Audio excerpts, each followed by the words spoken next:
우리가 주님을 닮았다고 말할 때 할 수 있는 최고의 일은 바로 주님의 용서를 배워서 다른 사람을 용서하는 일입니다.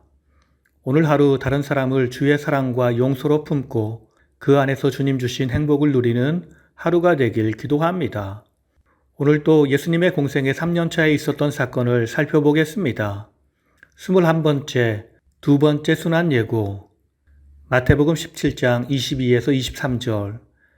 갈릴리에 모일 때에 예수께서 제자들에게 이르심, 인자가 장차 사람들의 손에 넘겨져 죽임을 당하고 제3일에 살아나리라. 제자들이 매우 근심하더라. 마가복음 9장 30에서 32절. 갈릴리 가운데로 지날새 아무에게도 알리고자 아니하심. 제자들이 이 말씀을 깨닫지 못하고 묻기도 두려워하더라. 누가복음 9장 43에서 45절.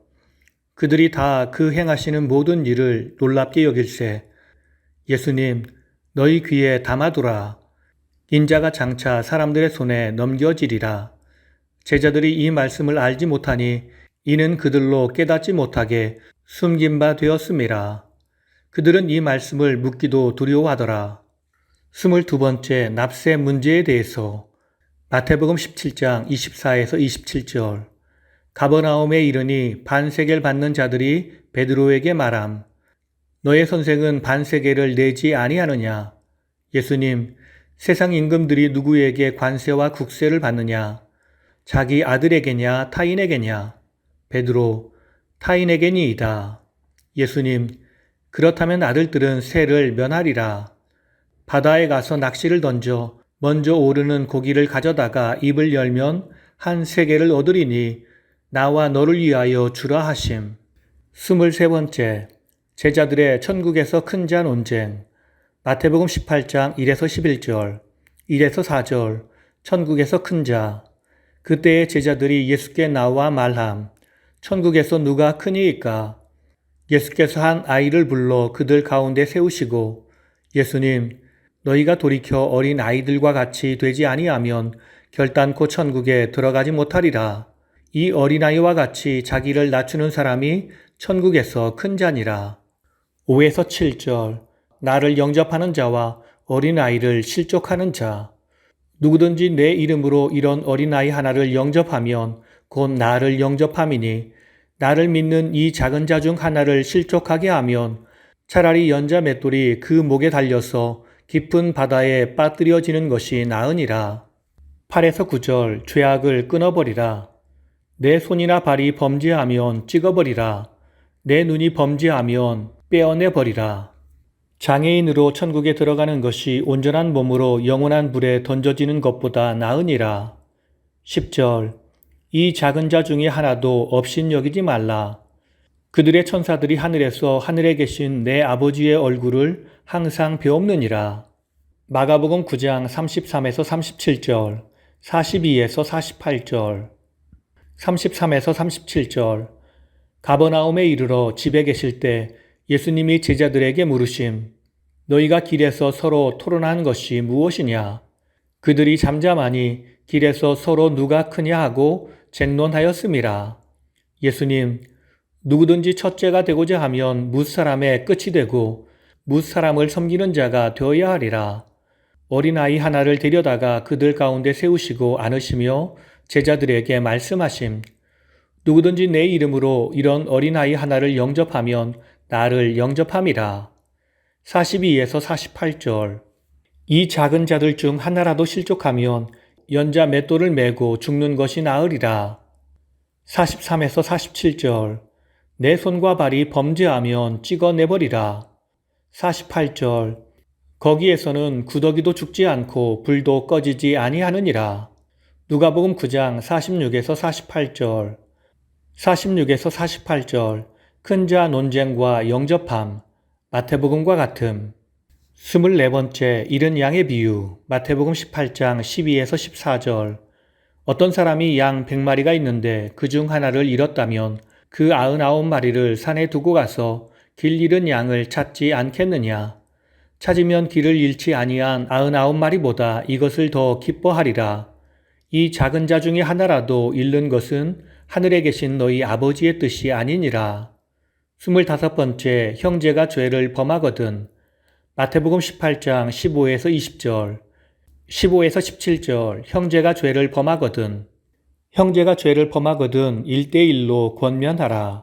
아니면 두세 증인을 데리고 가서 권면하라. 아니면 교회가 가서 권면하고 듣지 않거든 이방인처럼 여기라. 18에서 20절, 교회의 권세와 능력.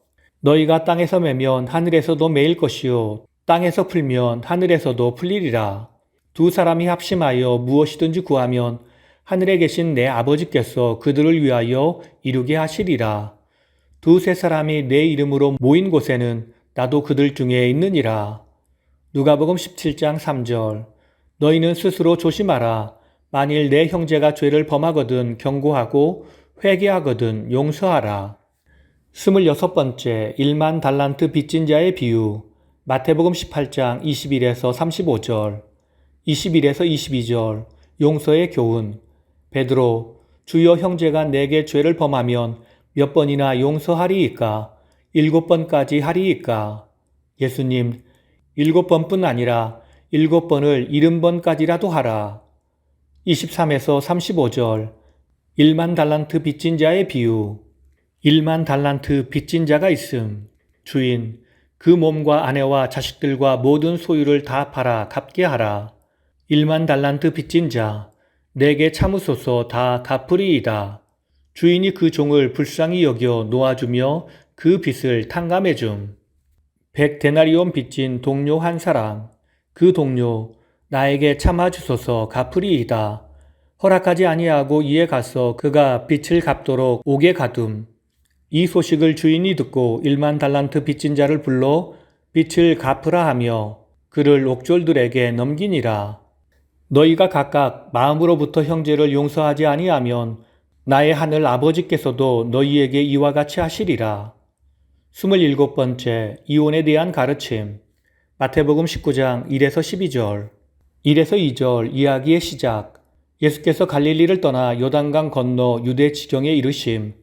큰 무리가 따라오는데 예수는 거기서 병을 고치시더라. 3에서 9절, 이혼에 대한 가르침. 바리새인들의 예수님 시험. 바리새인, 사람이 어떤 이유가 있으면 그 아내를 버리는 것이 옳으니이까? 예수님, 사람이 부모를 떠나서 아내에게 합하여 그 둘이 한 몸이 될지니라 하신 것을 읽지 못하였느냐? 그런즉 둘이 아니요 한 몸이니 하나님이 짝지어 주신 것을 사람이 나누지 못할지니라. 바리새인, 모세는 이혼 증서를 주어 버리라 명하였나이다. 예수님, 모세가 너희 완악함 때문에 아내 버림을 허락하였거니와 본래는 그렇지 아니하니라. 누구든지 음행한 이유 외에 아내를 버리고 다른 데 장가드는 자는 간음함이니라. 10에서 12절, 태어날 때부터 고자된 자.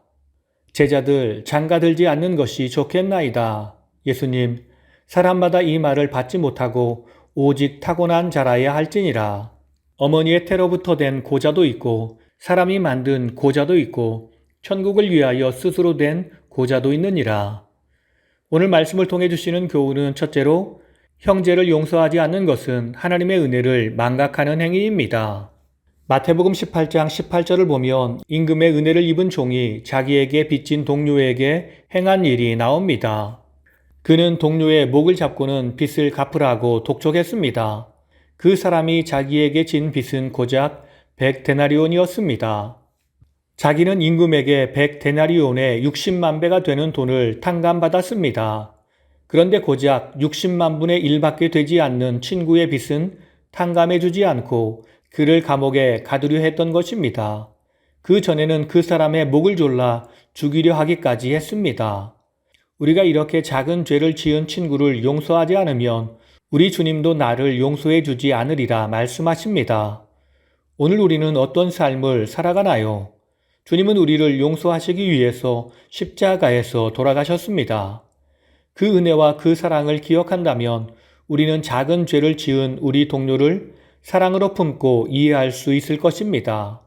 그렇게 된다면 우리 공동체는 주의 사랑과 용서로 행복한 공동체가 될 것입니다. 곧 다른 사람을 용서하며 받아들이는 일은 나의 행복을 위한 일임을 우리는 기억해야 합니다. 다 함께 기도하시겠습니다. 항상 우리를 사랑하시어 우리를 끝까지 지켜보시며 사랑의 손길로 우리를 붙들어 주시는 주님, 주님의 사랑의 손길 때문에 우리가 여기까지 왔습니다. 오늘 우리의 삶에서 만나는 불편한 사람들에게 화를 내거나 짜증내지 않게 하시고 주님이 나를 품으신 것처럼 사랑으로 품게 하시고 용서하며 사는 우리의 삶이 되게 하옵소서. 우리에게 참 사랑과 용서를 가르쳐 주신 예수님의 이름으로 기도드립니다. 아멘.